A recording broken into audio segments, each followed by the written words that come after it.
start with the first mode, which is my first custom mode. It's 4K 30. I'm shooting in 4:3 because it's nice and flexible. I can then use the footage for vertical content. And if I want a normal video out of it, like 16:9, I can easily do that as well. I like 30 FPS. That's my frame rate of choice. Everybody loves different things. Some people love, 24 frames. Some people like 50, some weirdos. I do not use stabilization in this mode, and it's completely fine. I like the natural look of it. Rocksteady and Rocksteady Plus in 30 FPS just creates weird jitters. So let's go back and let's go to the settings. I always have the Pro mode activated because that gives me access to exposure, color. Let's start with exposure. I have it on auto. My shutter speed is set to a range of 1/30 to 1/8000. So you see, using 1/30 shutter speed for 30 FPS is a little bit taboo. People think that shutter speed should be double the frame rate for the optimal motion blur. And I agree with that generally, right? When I'm shooting on this camera, for example, A7C, I like to keep my shutter at 1/60. It works the best. So that's why I never used it at this setting. I always just went to 1/100 immediately, right? And I never even considered this one, right? Until recently. And then I realized that actually, shit, that's the best setting. Also, don't forget that this is the starting point. 1/30 is the starting point. So if you have a bit of light, it won't be 1/30. The EV is set to -0.7. That works for me. And ISO is also set to auto. The range is 100 to 800, which is nice. I love that I have it on 800 max. That keeps the noise down. Moving on, my white balance is always on manual, and the value really doesn't matter here because I always do color grading in post, but I keep it at 3600. The color is always on D-Log M. It just looks better, trust me. If you are grading your footage later on your computer, always shoot in D-Log M. FOV is set to standard. I actually shoot in standard FOV most of the time. Now let's go to image adjustment. This is a really important area. So my sharpness is set to -1. I like to keep mine on -1. -2 also is fine. 0 is okay, just never go above 0 in my opinion. You can sharpen in the post anyway, so you don't need that. Noise reduction. This one is annoying because it will ruin your footage if you're not careful. I would keep it on -2. You can't get away with -1, so, but do not go above -1. That's my opinion. That's my recommendation, and that's where I'm getting the best footage. On -2, I'm not getting any fragments, any ghosting, even in strange wooden floors, marbles, and that's it for my first custom mode, 4K 30. Let's save it on C1. Boom.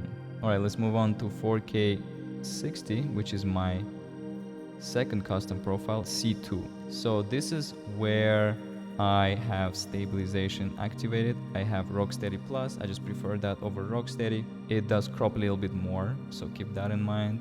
If you want smaller crop, you can go to Rocksteady.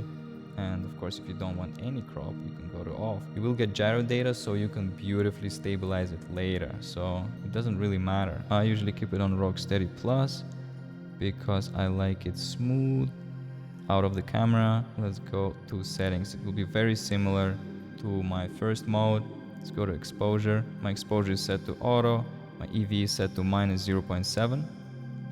And let's go to shutter. As you can see, again, shutter range starts with 1/60 and goes all the way up to 1/8000. We're not following that rule. We're starting with 1/60.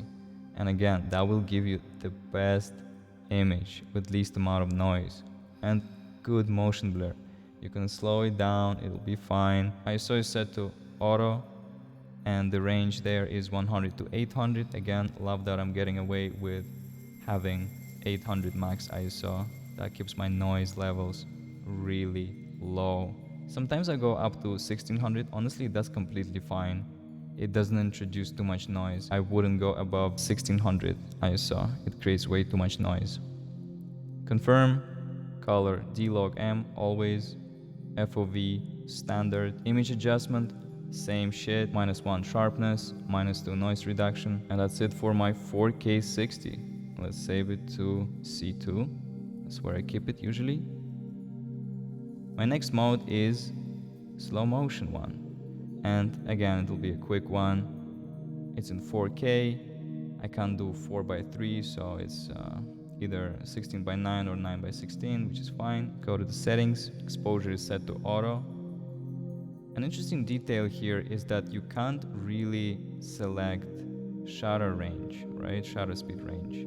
And it's set to 1/120 as default, which is not double the frame rate because the frame rate is 120. My EV is set to -0.7 again, and the ISO is also the same, 100 to 800 range, also auto. Confirm. FOV standard. Image adjustment the same, -1 sharpness, -2 noise reduction. Confirm. And that's my 4K 120. And last, I want to show you before you go, make sure you keep your time lapse in manual white balance, because I made that mistake. I've recorded a time lapse when I first got the camera, and it was just changing color every second because I didn't, because I left the white balance on auto. So don't make that mistake. Just put it on manual. Exposure, I have it set to, again, auto, -0.7 EV. You can't change the shutter, and the ISO is also set to auto, and I have it go up to 1600 instead of 800. If you can keep it at 800, you'll get less noise. Format is video. You can have it video plus JPEG or video plus RAW photo. I just keep it in video. I don't need that. Single screen preview, I always have it off because I like having preview on both screens, because I always film myself and I film something else. Sounds I have on mute. They're so annoying. I have grid activated as well so that I can line up shots better. Like for example, this one is not ideal, but I'm trying to align it for my A7C shot for you guys. But screen off when recording, I didn't change those. 10 minutes, auto power off, 5 minutes, LED, yes sir. Alright, let's go vlog.